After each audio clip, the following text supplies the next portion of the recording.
Hello everyone. तो अभी हम इस क्वेश्चन को देख लेते हैं। इसमें दिया है a block of mass m is push toward the movable wedge of mass nm and height h with a velocity u. All the surfaces are smooth. Choose the correct statement from the following. Block will reach top of wedge if u equal to under root 2 gh1 minus 1 by n. Block will reach top of wedge if u is this much. If block overshoots p, angle of projectile is alpha. If block overshoots p, angle of projectile is less than alpha. ये है multiple correct option type question, multiple correct type. ठीक है, तो हम इसको देख लेते हैं, इसका सॉल्यूशन कैसे करेंगे हम इसको। ठीक है, अब देखो, सबसे पहले हम इसमें applying applying law of conservation of momentum. ठीक है, सबसे पहले law of conservation of momentum इसमें लगाएंगे। ठीक है, क्योंकि m मास, देखो m मास आ रहा है, u वेलोसिटी से आ रहा है ये। ठीक है, तो ये वेज पे कहीं रेस्ट पे आएगा, ऊपर टॉप ऑफ द वेज, ऐसा दिया है हमारे क्वेश्चन में। ठीक है, वेज का मास है nm। ठीक है, m ये है m।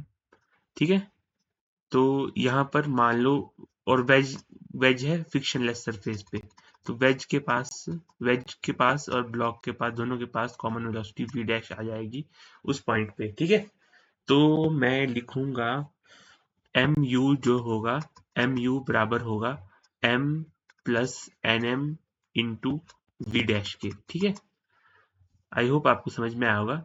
ठीक है, तो m u is equal to m into one plus n into we dash. ठीक है, यहाँ से एम कैंसिल कर दो, वी डैश आ जाएगा u upon one plus N.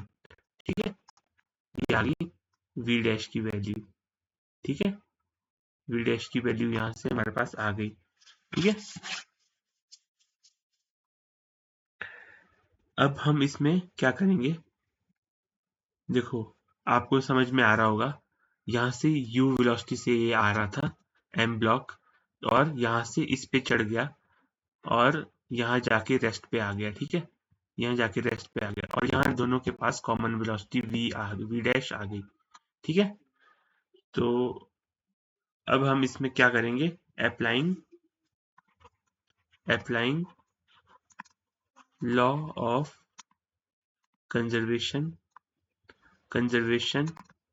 Of energy, law of conservation of energy को हम इसमें अप्लाई करेंगे। ठीक है, तो देखो सबसे पहले ब्लॉक के पास स्पीड थी, मास m था, इसके पास u स्पीड थी, तो काइनेटिक एनर्जी होगी इसकी हाफ m u स्क्वायर। ठीक है, अब फाइनली जब ये वेज पे चला गया तो इन दोनों के पास कॉमन स्पीड आ गई थी v डैश।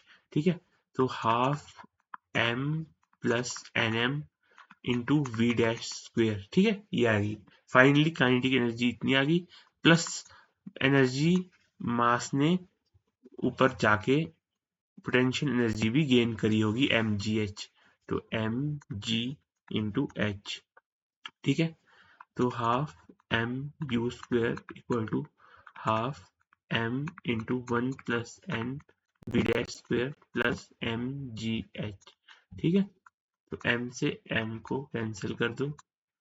ठीक है, तो u स्क्वायर बाय टू जो होगा one plus N by two V dash square plus M G H. ठीक है, अब v डैश की वैल्यू हमारे पास थी, u upon one plus N, ठीक है, इसको इसमें पुट करेंगे तो u square by two is equal to one plus N by two into U square upon one plus N का होल स्क्वायर। ठीक है, प्लस एम जी एच। ठीक है, वन प्लस एन से और स्क्वायर को कट कर दो, तो ये बनेगा U square by two is equal to U square by two one plus N. ठीक है, प्लस एम जी एच। ठीक है, तो u स्क्वायर बाय 2 को यहाँ से कॉमन लेके 1 माइनस 1 अपॉन 1 प्लस n, ठीक है, इज इक्वल टू mgh, ठीक है। फाइनली u स्क्वायर, तो u स्क्वायर बाय 2 ये बनेगा 1 plus n minus 1 upon 1 plus n equal to mgh, ठीक है। तो 1 से 1 कैंसिल हो गया, ये बनेगा u square equal to mgh, ठीक है।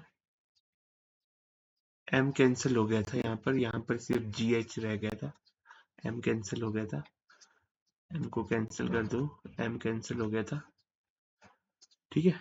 तो u स्क्वायर हो गया 2gh, ठीक है,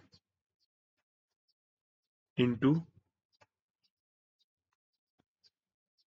1 प्लस 1 बाय n, ठीक है। u आ गया under root 2gh into 1 plus 1 by n, ठीक है। ये आ गया हमारा फर्स्ट का आंसर, ठीक है। फर्स्ट ऑप्शन का आंसर ये आ गया, ठीक है।